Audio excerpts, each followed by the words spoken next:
అందరికీ నమస్కారం. ఈరోజు మనం తమిళనాడులో ఉన్న ఓ అద్భుతమైన ఆలయం గురించి మాట్లాడుకుందాం. అక్కడ ఒక రాయి ఉందండి.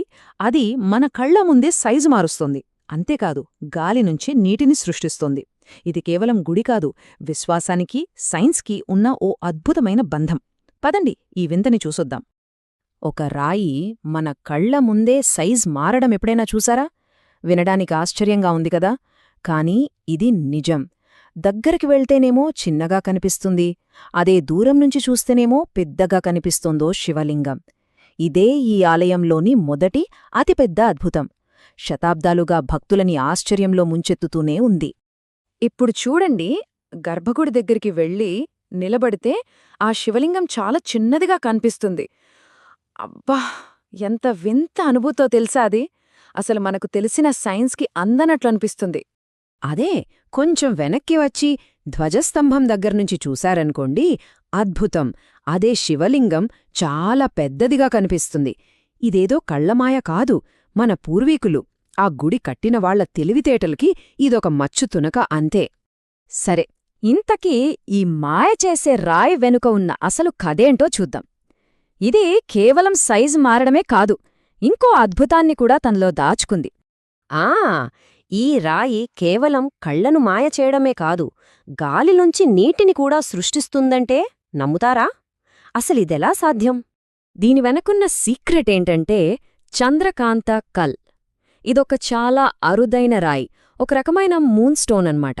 దీనికో స్పెషల్ పవర్ ఉంది. ఏంటంటే చుట్టూ ఉన్న చల్లదనాన్ని, ముఖ్యంగా వెన్నెల్లోని చల్లదనాన్ని ఇది పీల్చుకుంటుంది. ఇదేదో మాయమంత్రం కాదు, పక్కా సైన్స్. ఆ చంద్రకాంతరాయి అలా చల్లబడ్డాక మన గాలిలో ఉండే తేమంతా దానిమీదకు చేరి నీటి చుక్కల్లా మారుతుంది. ఆ చుక్కలే మెల్లగా శివలింగం మీద అభిషేకంలా పడతాయన్నమాట. ఎంత అద్భుతం కదా! సరే, ఈ సైన్స్ సంగతి పక్కన పెడితే ఈ గుడి వెనక ఓ పెద్ద కథే ఉంది. అసలు దీనికి కైలాసంతో సంబంధమేంటి? ఆ కథేంటో ఇప్పుడు తెలుసుకుందాం. ఈ ఆలయం ప్రయాణం ఈనాటిది కాదు, దాదాపు 1800 ఏళ్ల నాటిది. ఒకప్పుడు గొప్ప ఆధ్యాత్మిక కేంద్రంగా వెలిగిన ఈ గుడి కాలం గడిచే కొద్దీ పాడైపోయింది, శిథిలావస్థకు చేరింది. కాని ఊరి జనం సంకల్పం దానికి మళ్లీ ప్రాణం పోసింది. పురాణాల ప్రకారం సాక్షాత్తు ఆ పరమశివుడే కైలాసం నుంచి ఇక్కడికొచ్చారట. ఇక్కడికొచ్చి స్థిరపడ్డారు. అందుకే ఈ ఆలయ స్వామికి తిరువేంకధర్ అని పేరు. అంటే కైలాసంలాంటి పవిత్ర స్థానం నుంచి వచ్చినవాడు అని అర్థం. అయితే ప్రతి గొప్ప కథలో ఒక చీకటి రోజులుంటాయి. ఈ ఆలయానికి కూడా అలాంటి గడ్డుకాలం వచ్చింది. ఎవ్వరూ పట్టించుకోపోవడంతో పూర్తిగా పాడైపోయింది. ఒకప్పుడు భక్తుల్తో కళకళలాడిన పవిత్రమైన చోటు ఈ మధ్యకాలం వరకు శిథిలావస్థలో ఒక చెరువు ఒడ్డున ఒంటరిగా మిగిలిపోయింది. తలుచుకుంటేనే బాధగా ఉంటుంది కదా! అయితే చీకటి తరువాత వెలుగు రావాలి కదా! అలాగే ఈ గుడి కథ కూడా ఒక మంచి మలుపు తీసుకుంది. ఇది దాని పునర్జన్మ కథ. ఇంత పెద్ద మార్పుకు కారణమెవరో తెలుసా? కేవలం ఇద్దరు యువకులు. వాళ్ళిద్దరి పట్టుదల ఓ ఊరినే కదిలించింది. అదెలాగో చూడండి. ఆ ఇద్దరు యువకులు మొదలుపెట్టారు. వాళ్లతో పాటు ఊరి పిల్లలు, భక్తులు అందర్నీ కలుపుకుపోయారు.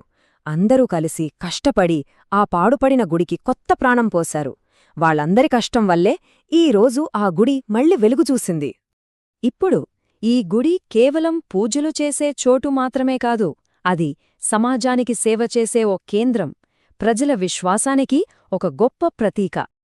ఇక్కడ కొలువయ్యున్నది తిరువెంకదర్స్వామి, వడగలై నాయకి అమ్మవారు. ప్రతి పౌర్ణమికి, ప్రదోషానికి ఇక్కడ చాలా ప్రత్యేక పూజలు జరుగుతాయి. కేవలం పూజలే కాదు, ఇక్కడో గోశాల ఉంది, ఆవుల్ని కాపాడుతున్నారు. అలాగే వృద్ధులకి అన్నదానం కూడా చేస్తున్నారు. అంటే ఆధ్యాత్మిక సేవ, సమాజ సేవ రెండూ జరుగుతున్నాయన్నమాట.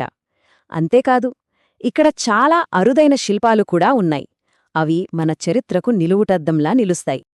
అందుకే అంటున్నాను, ఈ ఆలయం కేవలం రాళ్లతో కట్టిన ఓ గుడి కాదు. ఇది భక్తుల విశ్వాసానికి, వాళ్ళ ఐకమత్యానికి, వాళ్ళ అంకితభావానికి ఒక సజీవ సాక్ష్యం. ఈ కథ విన్నాక మనలో మనకే ఒక ప్రశ్న తలెత్తుతుంది. మన చుట్టూ కూడా ఇలా ఎన్నో మరుగున పడిపోయిన అద్భుతాలుంటాయి కదా. వాటిని మళ్లీ వెలుగులోకి తీసుకురావడానికి మనవంతుగా మనం ఏం చేయగలం? ఒకసారి ఆలోచించండి. ఈ ఆలయం కథ మనందరికీ ఒక గొప్ప స్ఫూర్తి.